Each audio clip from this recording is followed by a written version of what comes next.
Hey folks, and welcome to the second episode of the Daily Writ Ramble. If you're new here, this is a format where we talk about anything ESO related, any subjects that come to mind, and we are discussing about that. And if you're new to this, don't fret, all these episodes are standing for themselves. You don't have to watch episode 1 for that. And today I decided to pre-record the Daily Writ footage because last time we had plenty of keyboard sounds and me not being too focused because I had to focus on the game itself as well. But this time we are talking about fear of missing out, of daily ESO routines, chores, and also a little bit about update 44. I'd like to start with you and talk about the fear of missing out and specifically the chores and the routines ESO has. As we can see in the background footage, I'm doing my writs with my 10 characters. I hadn't logged in for like 2 days, that's why I'm a little confused at this point right here. But this is a bit of a routine, I would say. It's something I do every day without any exception. Exception was the word I'm looking for, huh? Jeez. And some people would consider this a chore because, well, it's pretty much repetitive. Everything is always the same every day. It takes like 30 minutes for me, but some people take a little longer. Of course, setting up the characters themselves are a huge factor as well that you kind of have to put into that total number you're taking, total time you're taking for that. But I think ESO has plenty of daily routines that you can do, and the game really incentivizes you to do them as well. We have the daily login rewards, so that's an incentive to log in daily. ESO is not the only game that does this.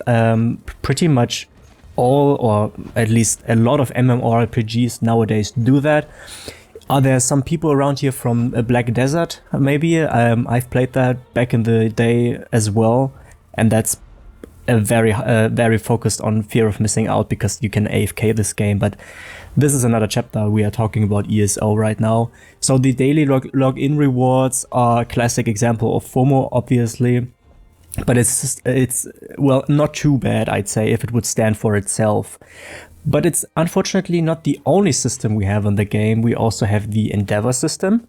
So that's another example of their attempt for you to play every day.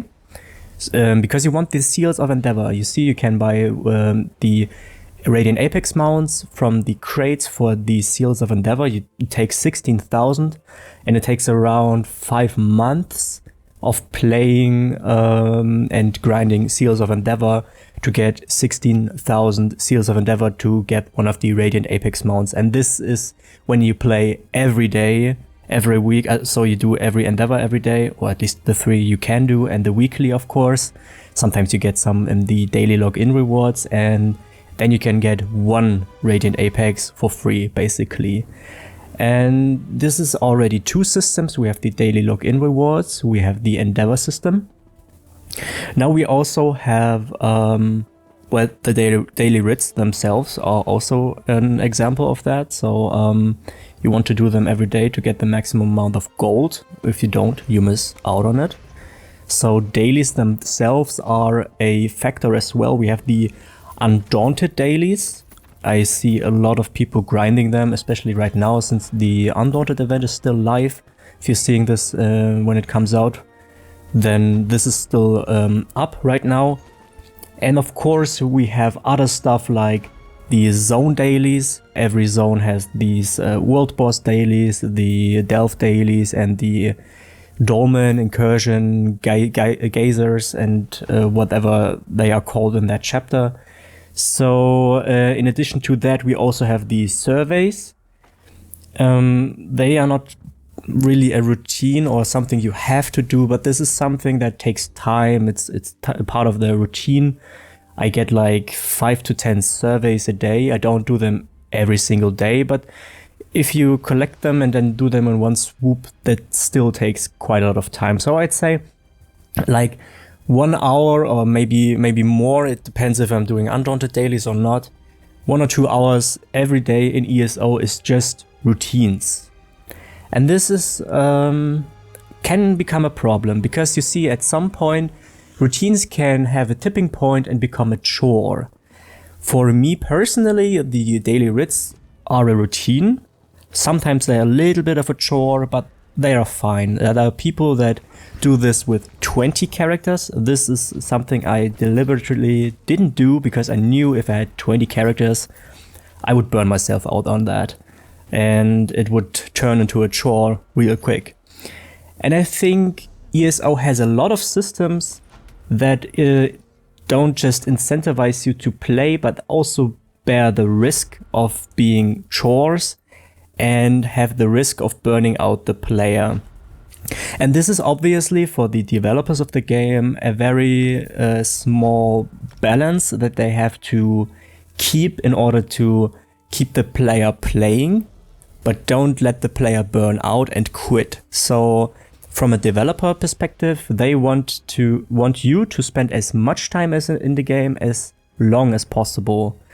So for them, it's a balance act to achieve that goal. And in my opinion, they are overdoing it a bit. In update 44, I don't know if you have seen the blog post about that, they are introducing the golden pursuits. And this is basically another Endeavor system put on top of the already existing Endeavor system. Some people said it's a battle pass, doesn't look like that to me personally. But it's basically a weekly where you can achieve certain milestones, and at the end you get a reward, or it's a certain points of that progress you get rewards. I can put the screenshot up right here for the golden pursuits. It's currently up on the PTS, so if you are playing on the PTS, you can check that out for yourself. I personally don't, because I don't want to spoiler myself with that stuff. I usually don't like doing that, because I feel like I'm doing this 2 times then, and it doesn't really interest me doing that. But if you want to check that out, you can check out the PTS and check it out for yourself.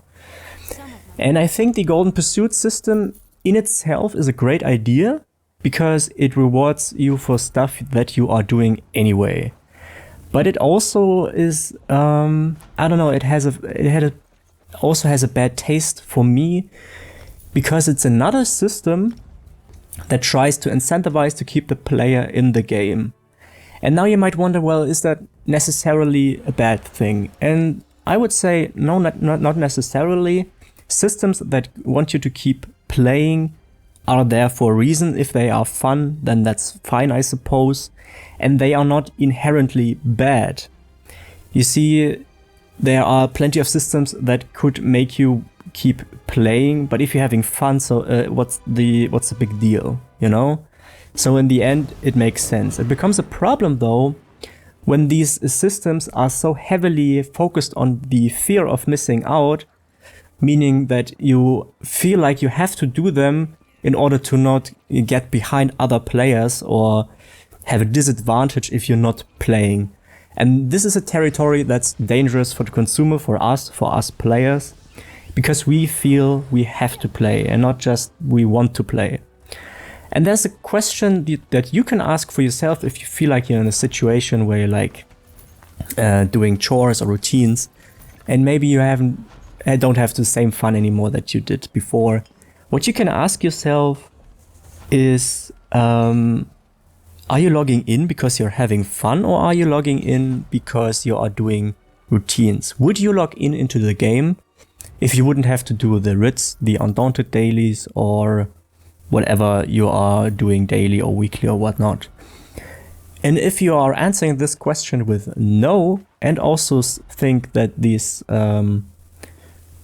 dailies are not fun to you, then maybe that is a point where you can ask yourself, should I approach this game in a different manner, or should I take a break to begin with? Because this is a point where you are very susceptible to burnout of the game. And if you want to keep playing ESO, then perhaps you should find a healthier way to play the game and not burn yourself out on these systems. The thing is with FOMO, it's not just the systems in the game, it's also in the crown store. It's a very, very heavy on how they present you with a limited time offers. I have talked about this in my video about the top 10 worst things about ESO. And this is a big thing in my opinion, because I myself am a little bit susceptible to the fear of missing out. I think I have enough experience with this kind of stuff that I can reflect on that and can see it for what it is. And I can accept that it has an impact on me, as long as it doesn't affect me and my health. Then I can tolerate that. But what I think is a very devious thing is the crown store items that only come back once a year or something, and you have to be logged in at that time to get it. And that's predatory. Let's be honest, that's predatory as heck. And I don't think this is a healthy way for consumers to enjoy the game. Alright, what I also wanted to talk about is another thing that I've mentioned in the update 44 blog post. Is all the way in the bottom in additional notes it says that they are increasing the drop rates for furnishing materials such as mundane runes, hardwood and decorative wax. And this is particularly interesting for me because right now I'm working on the first video about the drop chances. I'm 5 minutes in out of 16 minutes of editing right now, and I have tested all the raw material drop rates from Rubedite and all that stuff. But I have not concluded a final drop rate for the furnishing materials. Right now it seems to be like 36% to get one furnishing material from any node. And it's good for me because since I haven't finalized these numbers just yet, I have time to gather more data once the update 44 hits, and I can make a direct comparison as well. So if it turns out the 36% are actually accurate, then I can make a comparison to the update 44 when it launches in October, somewhere in when is it? Is it 28th? Something like this. It's like 4 weeks from now. And then I kind of make a great comparison, and I'm wondering what you think about this change. What do you think about the furnishing material drop rate increase?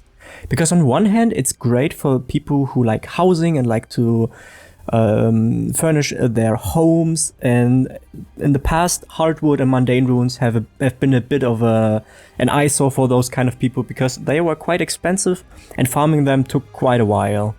And for those people, it must be great to get this material cheaper, because obviously this is what's gonna happen. The drop rate, depending on how much they increase the drop rate, if they just increase the drop rate from 36% to 38%, then this will have a marginal effect on the economy of the furnishing materials. But if they go like to 50% or even higher than that, then the furnishing materials will drop in price a lot. And that's quite bad for us who farm this stuff and sell this stuff. And then again, if you get more out of these and the demand for that is still the same, then it doesn't really matter because you just get more for less gold. So it should even out in the end. But I'm curious if it was really necessary to do this change. Before I forget it, I also would like to ask you what you think about the routines and the chores and the fear of missing out in ESO. I feel like there are plenty of people in my other comments. There are like two different camps. There's this one camp who said, yeah, I have 20 characters. I do this every day. This is the most efficient way. And the others are saying, well, routines, damn, I already have a job. Why would I do this in a video game? So I'm curious where you guys stand. I assume, since most of you people are probably here because of the gold guides, that some of you are more willing to put up with this, with these chores. And so I'm assuming we are kind of the top 5% of players who are hardcore committed and do this stuff. But are there points where you feel like ESO is running towards a state where the chores and the routines are too much? Have you felt burnt out from ESO before? And what would have to change in ESO for you to not feel that burnout? I would like to hear your opinions about that in the comments so we can discuss a little bit. But for now, we are going to change the subject to the economy. Yes, the ESO economy, not the real world economy. Don't worry, I have absolutely no clue about that.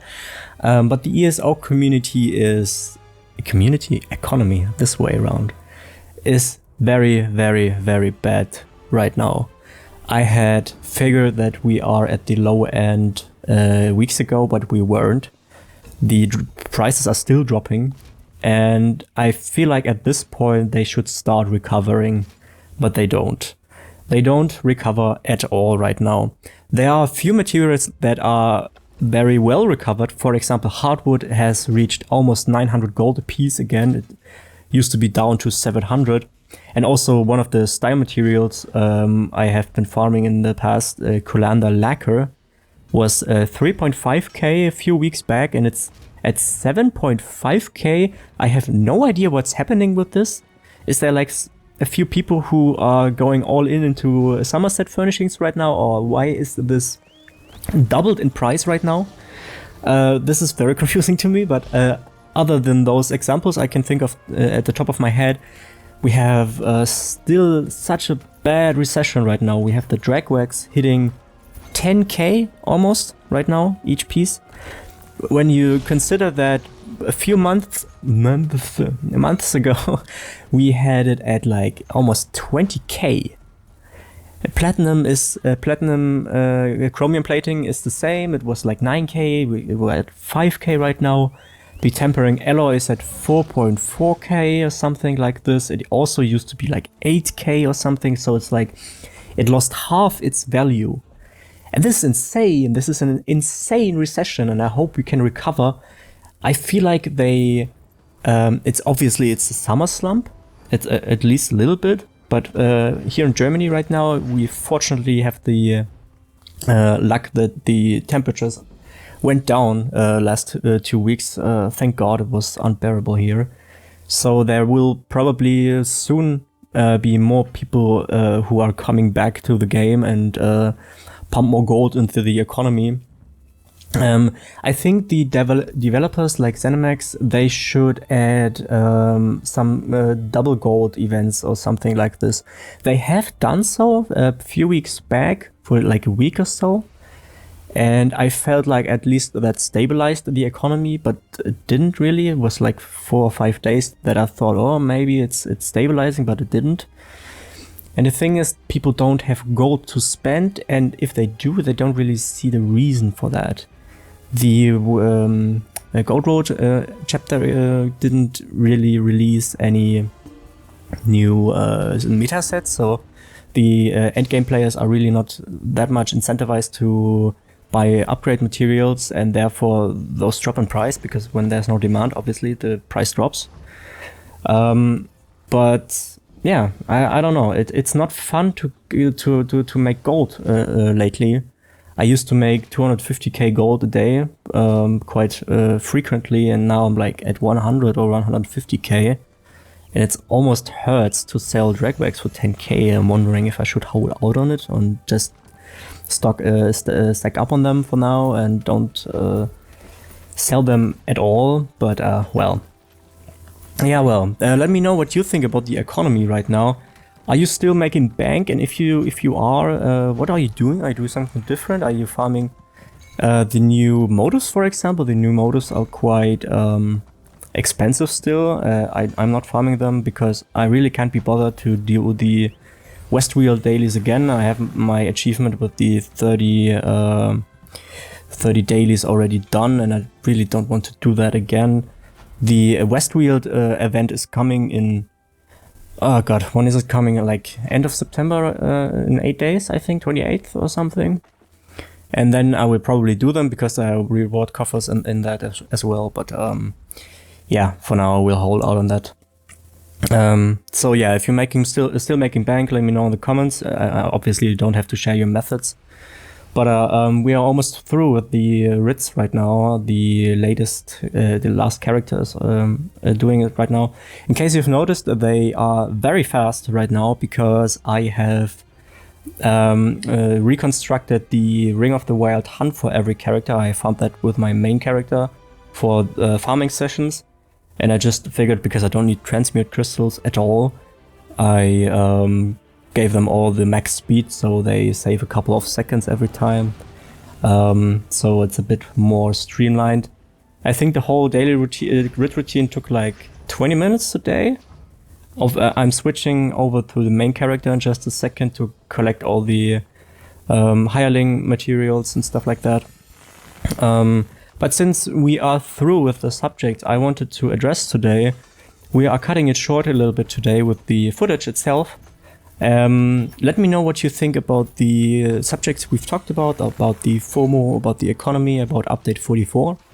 And I hope you had fun with this. I hope you were able to complete the dishes or whatnot you were doing while listening to this. I hope you have a great day. I hope you have an awesome day. You will probably see the next video, the resource node individual drop rates. I know I've been teasing about this for a while now. It's taking so long to edit this because I'm really trying to figure out an interesting way to present this data for you, and that means that I have to build in a lot of jokes and gags and things that keep the viewer watching, because this is how the YouTube game unfortunately works. I have to keep the retention high. So I really have to figure out how to do this interesting, and just like data, you know, I've considered all the data I have, put it into an Excel sheet, and evaluate the results we have from that. So yeah, it's a bit hard to keep this interesting, but I think I made a really good effort right now. I'm at 5 minutes and it's really fun. I like watching it myself, so I hope you guys will too when it's done. It should be a 17-minute video when it comes out. But anyway, we are done right now. I hope you have a great day. I hope you have an awesome day. You take care of yourself, and I'll see you next time.